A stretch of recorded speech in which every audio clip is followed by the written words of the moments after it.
Hello and welcome to Whining About Books, where I review a good book with a stiff drink in my hand.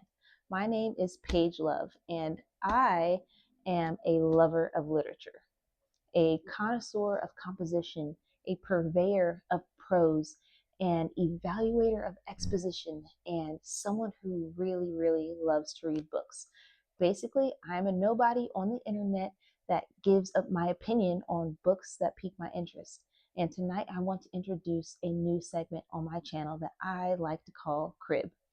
Crib stands for Quick Reviews of the In-Between. As my horde of loyal followers know, all 10 of you, I have long form reviews, and it is my goal to do 2 long form book reviews a month. But those 2 reviews are not the only books that I read for that month, and that is where the in-between comes in. Crib allows me to do quick and simple reviews of the books that I was able to enjoy during that month, on top of the books that I choose for my long form reviews. So this is my February 2025 wrap up. So grab your drink because I know you got it, and let's whine about books.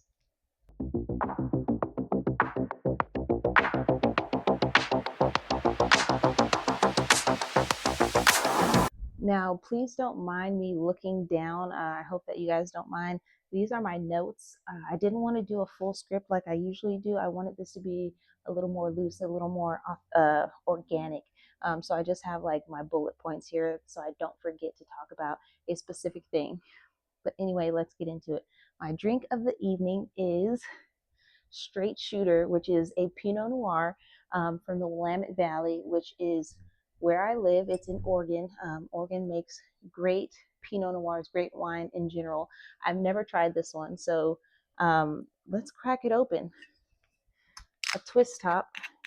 If you're a classy individual such as myself, then you know that a twist top is where it's at. No need to struggle with a cork. We're trying to get in and out here.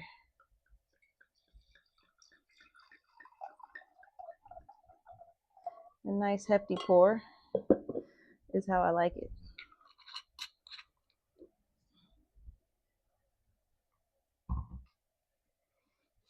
Smells good. Let's give it a taste. Okay, here we go.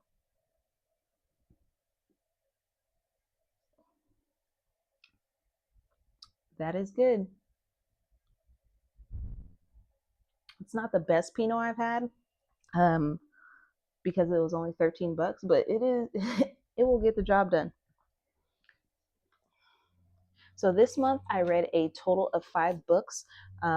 2 of those books being the first and second Jungle books, and I did long form reviews on those. The link to those videos are in the description box below. But on top of that, I read Dissolution by Richard Lee Byers, The Soloist by Mark Salzman, and The Hobbit by none other than J.R.R. Tolkien. And this is the one that I'm going to start with. So reading The Hobbit is my very first venture into the world of Tolkien outside of the movies.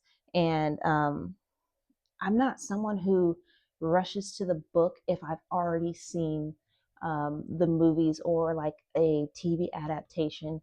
And I feel like that takes away from my ability to view the world from to view the author's world from the description that they have. Meaning, I like once I see the movie or see the show, when I read the book, now the director's vision is in my head and not necessarily the author's vision, if that makes sense. And that for me takes away some of the magic of reading. One of my favorite things to do as a reader is to visualize what the writer has written in my head, to build their world in my head based off their description. So I never rushed to read this. It wasn't until my husband urged me, and then my brother urged me, like, please pick it up, please read it.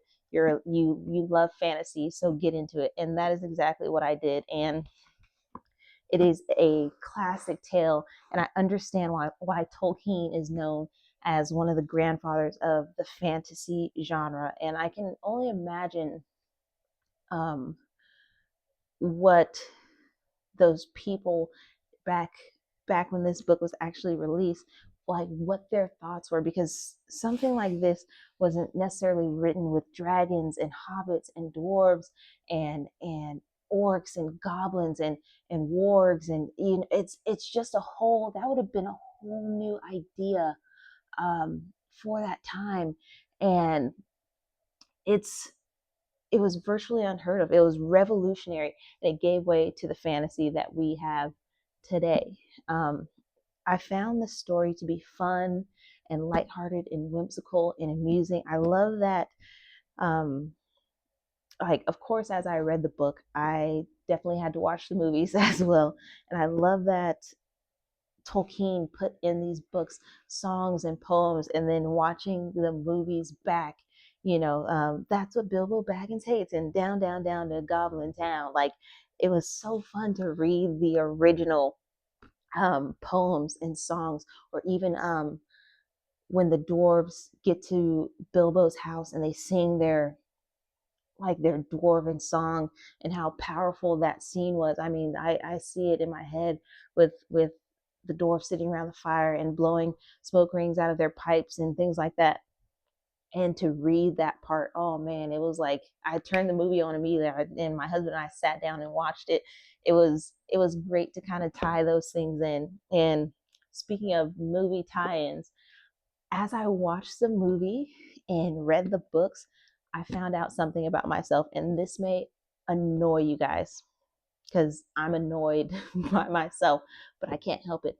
I found out that I'm one of those people who loves to say, "Oh, that wasn't in the book. That never happened," and stuff like, "Oh, that must be the director's inspiration or the director's idea or his or her take on the writing, because that didn't happen." And I know people who hate people like that. Yet every time I watch something or I watch the movie, I cannot help but go, "Oh, that didn't happen." And it got to the point where my husband was like, "Okay, we get it." So I just started saying it to myself in my head. But the movies were still fun to watch, despite some of the things that they put in there not being in the actual book. And I think that's because I loved the movies before I ever picked up the book, versus when I read a book and then I see a movie adaptation and it's nothing like the book. Oh man, that frustrates me to no end. I'm definitely the person who always says, "Oh, the book was way better," and that's because it's true. But I also wanted to touch on this copy of The Hobbit.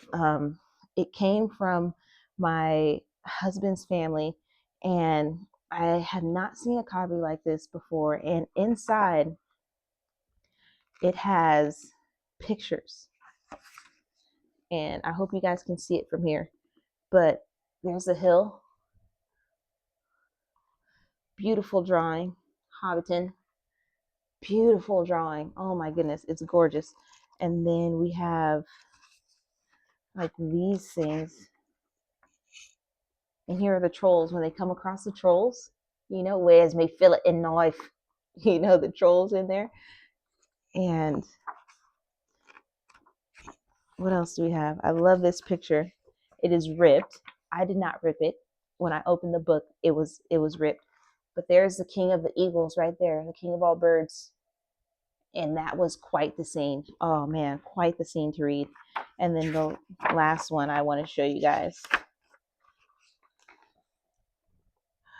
Smog on the pile of gold.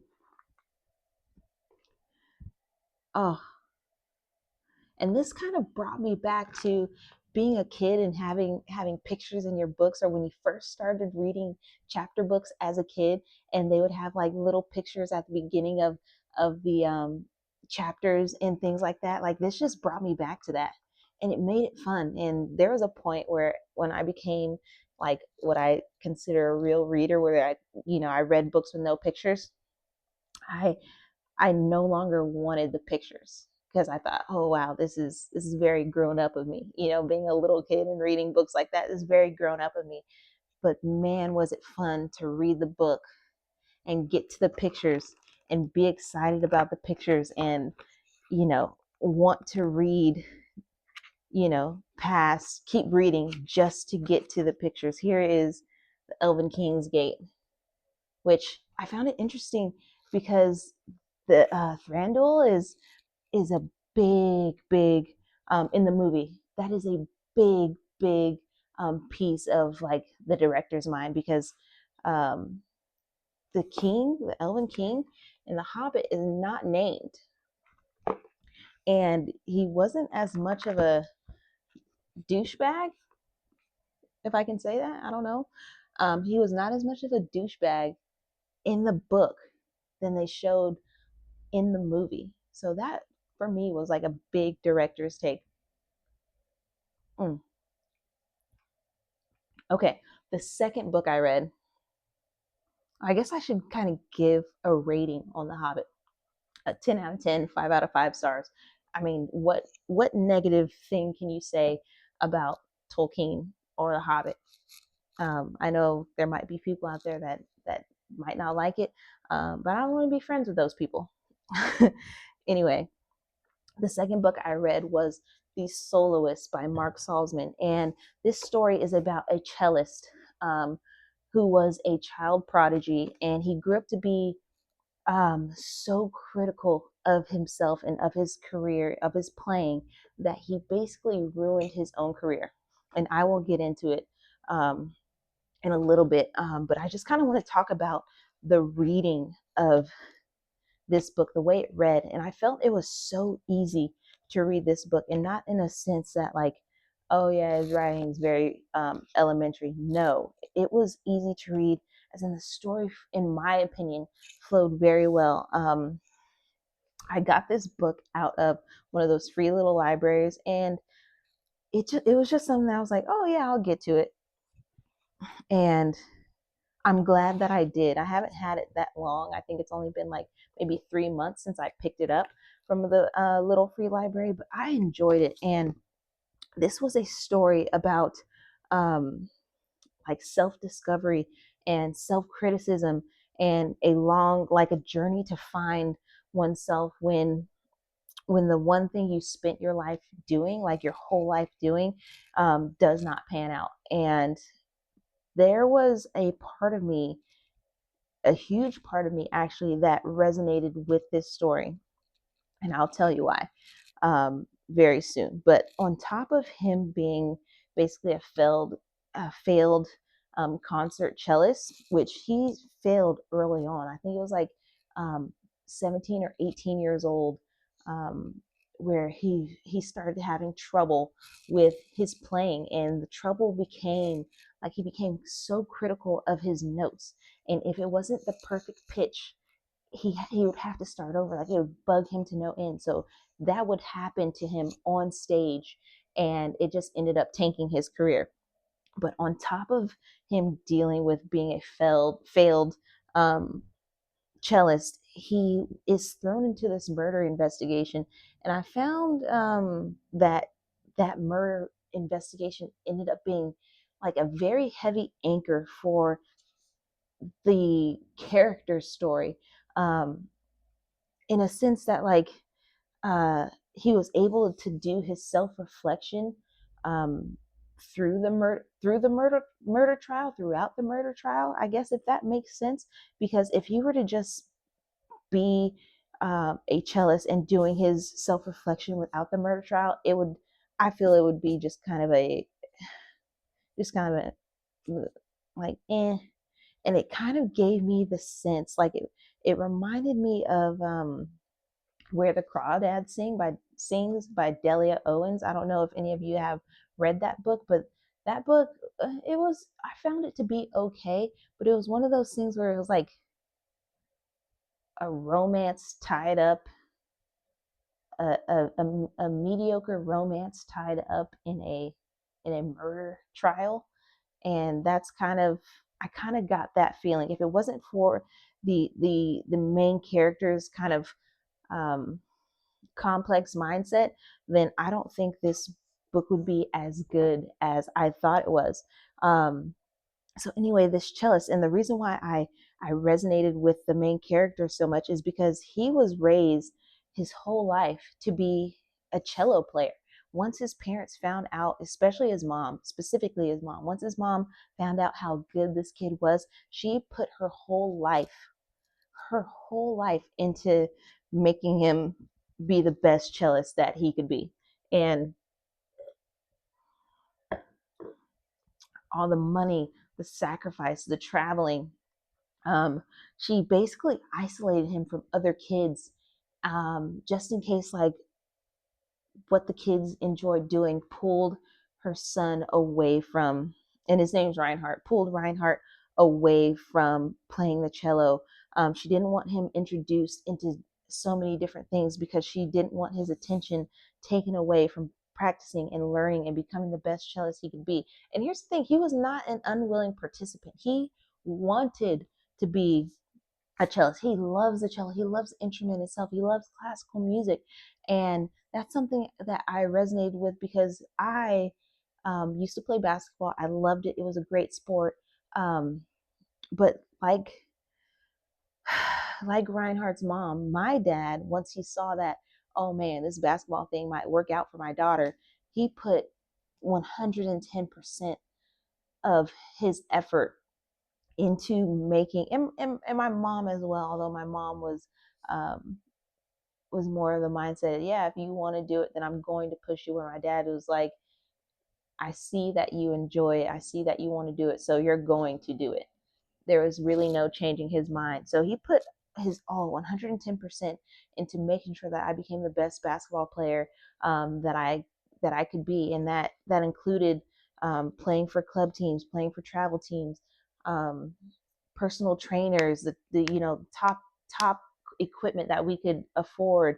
And you know through that and just kind of being, um, not everything was perfect, and I didn't expect it to be perfect, but at a certain point things started to turn and my dad started to get very hard on me, and it kind of pushed the passion out of me, the passion of basketball out of me, and made me not want to play anymore. um, but my love for the game never died, just like Reinhardt's love for the cello never died, and he put his hand to it all the time. And every time he would practice, he would get so frustrated that he would fail. And it wasn't until this little kid came into his life who was also a prodigy, where he kind of found himself through teaching that kid. And that was wonderful because I ended up trying to be a coach and I loved it. Now I have a kid, so I don't do it anymore. But the idea and the thought that you know I could one day go back to coaching and put my love of the game into other kids, um, was something that sat with me. And in the end, he ends up finding his love for the cello and realizing that he's never going to be as perfect as like he thought, he could be. Like he was, and that's not saying a lot because he was an amazing cellist. But in the end, he finds himself. He learns to enjoy teaching. He picks his cello back up and plays for the love of it rather than playing to find himself back on stage.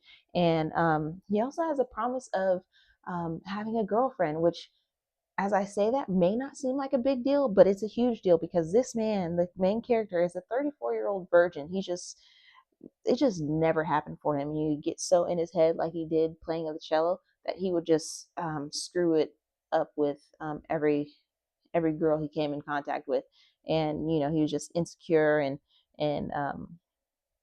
so critical of himself that it just never worked out for him. But in the end, there's so much promise. He learns to let a lot of stuff go so that the enjoyment of playing the cello, the enjoyment of teaching, the enjoyment of spending time with a woman, was something he looked forward to instead of looking to make things um, absolute perfection. And I thought it was a good book. I would say like a 3.5 out of 5, maybe 3.8. And part of that is, like I said, it's like a, a self journey, um, sitting heavily on the foundation of a murder trial, which in my mind didn't have much to do with it. Maybe I'm not thinking deeply enough, but it is what it is. And and also the main character sometimes, like, he wasn't just critical of himself, he was critical of other people in a way that, like he would say stuff like, oh yeah, this person, I'm okay with this person, but also I can never see myself hanging out with them because of this and that, which I think at some point everyone is, can be critical, but this guy kind of had a look down on you, um, from the point of his nose. Um, and I don't like people like that. But also, it was something that, like, I don't think he noticed about himself. But, all in all, he was a solid guy. Um, he had his issues, but 3.5 out of 5. It is a good story. Um, I don't think I might recommend it to people, but I'm not gonna rant and rave, um, about it. But I think I think my connection to the main character is what made me enjoy this book so much. So Mark Salzman, good job. I will probably definitely pick up another one of his books at some point, just to kind of get a little deeper into his writing style. It was really good. The last book I'm going to be reviewing is Disillusion by Richard Lee Byers, and this particular race, which is a dark elf, a drow, and the story itself stems from one of my favorite writers, R.A. Salvatore, and what he came up with. So, um, I was excited to get into this. R.A. Salvatore did not write this book, and this is like a 6-part series. A gotta look at my notes. A hexology. For those of you who don't know and you want to be fancy, it's called a hexology. It is a 6-part series, and I think each book is written by a different writer. Yes. And then I have 4, 5, and 6. I have 1, 2, 3 here, and then 4, 5, and 6 up here. I don't know if you can see it. I don't know if it's in view, but they're right there. And um, let me just say that this story is chaos from beginning to end. Beginning to end is chaotic. So the dark elves, or the drow, are a chaotic people who are the chosen people of a chaotic goddess. She is like a spider queen. She is a dark elf who can, like, transform into like a giant spider. I hate spiders. They're disgusting. I know they have their place, but if I never have to come across a spider ever again in my life, I'd be the happiest woman on earth. But anyway, this book, so, like, she had their goddess, which is Loth.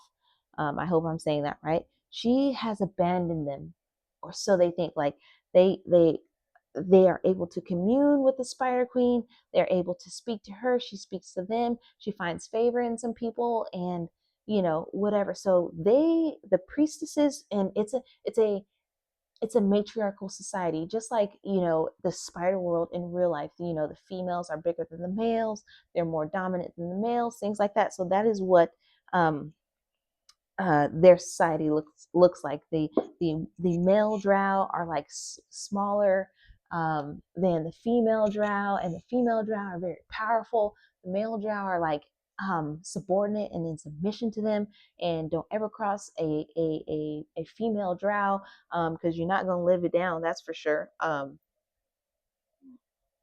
So anyway, she has abandoned them, or so they think, but really this psycho of a goddess really just wants to shake things up. She just wants to throw a wrench in the cogs so that she can just watch her people fall into chaos, because that's what brings her joy. I, that's what brings her joy. And I know I seem like I'm crazy right now, but it's because of this book. Man, this book had so many like moments where I was like, oh my gosh, these people are insane. So anyway, like the way the Drow are, they are backstabbers, they are selfish people. They don't have a lot of feelings outside of like anger, contempt, malice, vengeance, uh, a thirst for bloodlust, all of these things, and the feelings that they do have that might that they would see as negative, like fear or caring for someone, loving someone, like they stomp those feelings to the ground. Like they refuse to feel those feelings. So it's not that they don't have those feelings, but that those feelings make them weak. You can't trust a single person in this book. And um, once they start feeling those feelings, they revert back to this dark, evil sort of mindset, and would they would replace those feelings with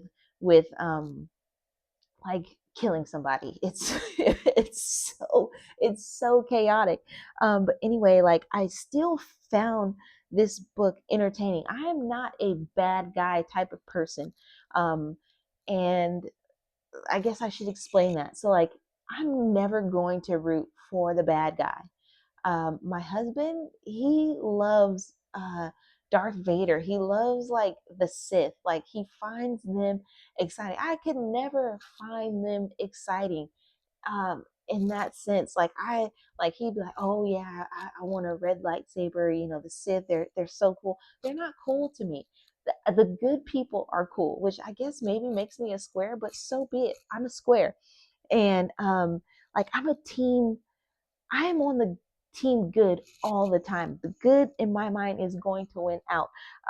So I basically just read this book in my mind, telling myself like just read it to find out how things are going to play out, because there's no rooting for anybody. You cannot get attached, or at least I'll speak for myself, I cannot get attached to a particular character and go, oh, I like them, in the sense of like I like them as a person, because they are going to let me down. They are going to be terrible people. They are going to find a way to just backstab and connive and kill. And it was insane. I will, if I did have to choose one or two characters that I like the most, it would be Faerun and Quinthel. Faerun is like a male drow wizard, and Quinthel is like the top priestess in their society. Like it lives in the top house. She is a top priestess, and she she is psychotic.